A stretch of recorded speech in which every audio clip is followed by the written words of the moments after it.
Hello, good morning. It's Wednesday, 6:42 a.m. Ayan, meron tayong coffee today and kiwi plus my avocado and sarsyado. Don't skip breakfast. Hindi ako makakakilos buong araw pag hindi ako nag-take ng breakfast ko. Kaya loaded ang breakfast ko everyday kasi sa work. Pag gabi, hindi naman ako nakain ng kanin. Fruits lang, tsaka basta hindi ako ng rice, ulam, papak. Yeah.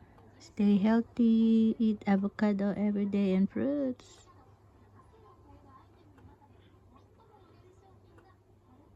Subscribe my YouTube channel, Pinay Wife Life in Japan.